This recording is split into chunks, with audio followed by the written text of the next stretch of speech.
નમસ્કાર વિદ્યાર્થી મિત્રો, આજે આપણે અંગ્રેજી ગ્રામરનો મહત્વના ટોપિક કન્જક્શન વિશે શીખીશું. કન્જક્શન એટલે સંયોજક. સંયોજકની સૌથી પહેલા આપણે વ્યાખ્યા જોઈએ કે conjunction is a word that connects words, phrases, clauses or sentence. તો સંયોજક એ બે કે તેથી વધુ શબ્દો, શબ્દ સમૂહ, ઉપવાક્યો કે વાક્યોને જોડે તો તેને સંયોજક કહેવામાં આવે છે. એટલે જે શબ્દ છે વાક્યોને જોડવાનું કાર્ય કરે તેને સંયોજક કહેવામાં આવે છે. ઘણા બધા સંયોજકો છે, તેના એક પછી એક આપણે તે સંયોજક વિશે માહિતી મેળવીએ. સૌથી પહેલું આપણે જોઈએ એન્ડ. એન્ડ છે એનો ગુજરાતી મિનિંગ થાય અને. બે વાક્યમાં આપેલ બે અલગ અલગ કર્તા, ક્રિયાપદ, કર્તાને, કર્મને, વિશેષણને અથવા સર્વનામો તેમજ વાક્યને જોડવા માટે એન્ડનો ઉપયોગ થાય છે. એન્ડ છે કોઈ પણ બે વિશેષણ હોય, કોઈ કર્તા હોય, કોઈ કર્મ હોય અથવા સર્વનામ હોય અથવા કોઈ પણ વાક્ય હોય તો તેના જોડવા માટે એન્ડનો ઉપયોગ થાય છે. એક્ઝામ્પલ તરીકે આપણે જોઈએ ખુશ ઇઝ ક્લેવર. આ એક સેન્ટેન્સ એટલે એક વાક્ય થયું.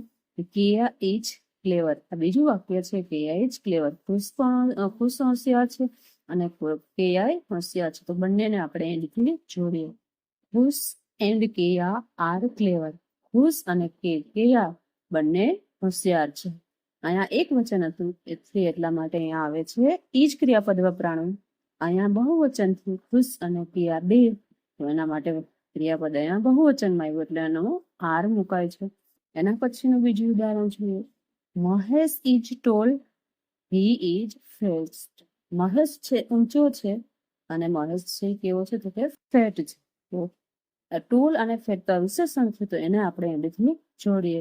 તો Mahesh is tall and fat. Mahesh ઊંચો પણ છે અને જાડો પણ છે, તો અહીંયા પણ એન્ડથી વાક્ય જોડાયું. એના પછીનું વાક્ય જોઈએ તો ઓપન યોર ટેક્સ્ટ બુક. એક વાક્ય થયું અહીંયા સુધીનું. અને રીડ લેસન નંબર 1.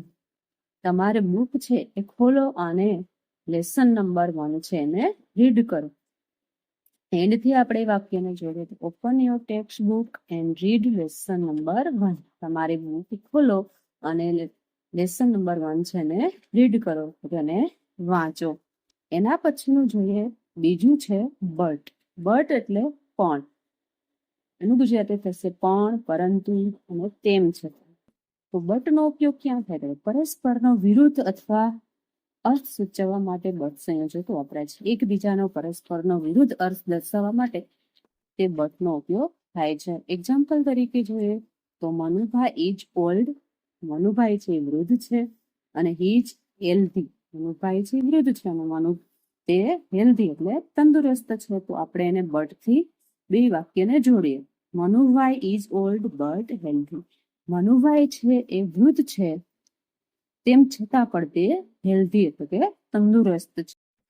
એના પછીનું ઉદાહરણ જોઈએ my bat is new, your bat is old. My bat is new એક સેન્ટેન્સ છે અને યોર બેટ ઇઝ ઓલ્ડ એ બીજું સેન્ટેન્સ છે, તો એને આપણે બટથી જોડીએ. મારી બેટ છે એ ન્યુ છે અને તારું બેટ છે એ જૂનું છે, તો my bat is new but your bat is old. મારું બેટ નવું છે પણ તારું બેટ એ ઓલ્ડ છે એટલે કે જૂનું છે.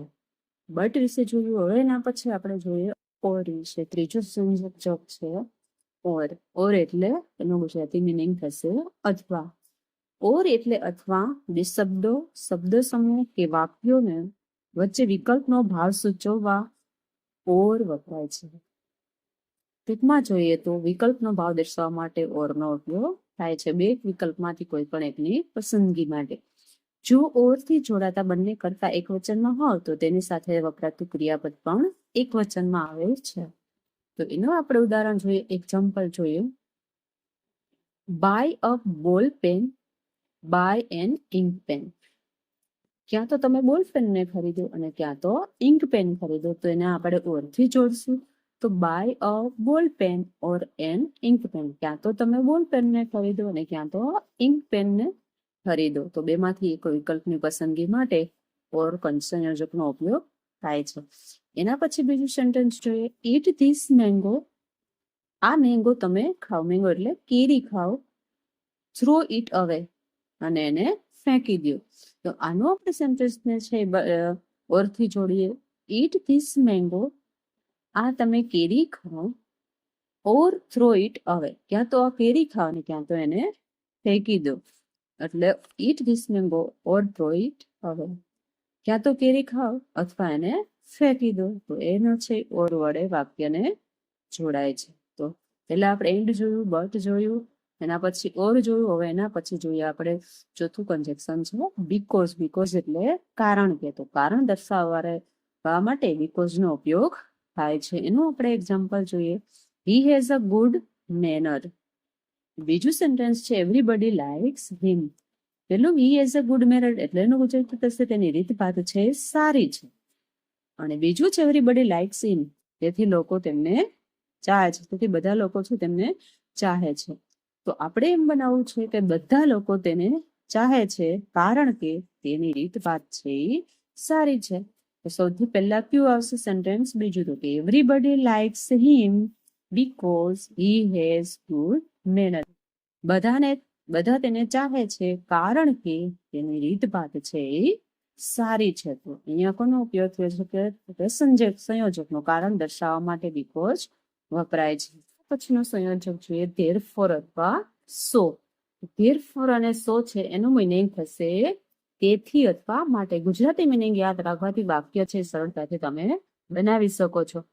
પ્રથમ વાક્યમાં બનેલી ક્રિયાનું પરિણામ બીજા વાક્યમાં મળે ત્યારે તે વાક્યને જોડવા માટે ધેરફોરનો અથવા સોથી ઉપયોગ થાય છે. પેલું બનેલી ક્રિયા હોય એનું પરિણામ તમને બીજા વાક્યમાં જોવા મળે ત્યારે એને જોડવા માટે છે એ ધેરફોરનો ઉપયોગ થાય છે. ઉદાહરણ એક્ઝામ્પલ તરીકે જોઈએ તો he has a good manners everybody like him.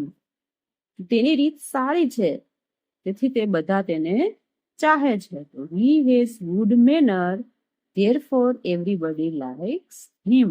તેની રીત સારી હોવાથી તે બધા તેને ચાહે છે. એના પછી જોઈએ આપણે અધરવાઇઝ અથવા ઓર ઇલ્સ.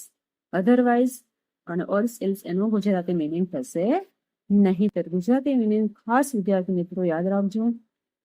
અધરવાઇઝ વિશે જોઈએ તો કે જ્યારે પ્રથમ વાક્યમાં દર્શાવેલી સ્થિતિ બની શકે ન હોય તો તેનું પરિણામ શું આવશે એ સૂચવવા માટે નહીંતર એટલે કે અધરવાઇઝ નો ઉપયોગ થાય છે. પેલી વાક્ય હોય એમાં દર્શાવેલી સ્થિતિ શું બનશે તો એ સૂચવવા માટે છે અધરવાઇઝ નો ઉપયોગ થાય છે. એક્ઝામ્પલ તરીકે આપણે જોઈએ run fast you will miss the bus. ઝડપથી દોડો નહીતર શું થશે you will miss the bus. તમે બસ છે ચૂકી જશો. તો આપણે એને અધરવાઇઝ થી વાક્ય જોડે તો run fast otherwise you will miss the bus. ઝડપથી દોડો અધરવાઇઝ નહીતર you will miss the bus. નહીતર તમે બસ છે ને ચૂકી જશો. એના પછીનું ઉદાહરણ જોઈએ work hard otherwise you will fail. ખૂબ મહેનત કરો નહીતર તમે ફેલ થશો. વર્ક હાર્ડ એટલે ખૂબ મહેનત કરો અધરવાઇઝ નહીતર યુ વિલ ફેલ. નહીતર તમે ફેલ થશો. મહેનત કરો તો એ પહેલું વાક્ય છે અને સ્થિતિ બીજામાં શું બને જો મહેનત નહીં કરો તો તમે ફેલ થશો. તો આ બંને શું થયું એકબીજાના વિરોધી વાક્ય. વર્ક હાર્ડ ખૂબ મહેનત કરો અધરવાઇઝ નહીતર યુ વિલ ફેલ. નહીતર તમે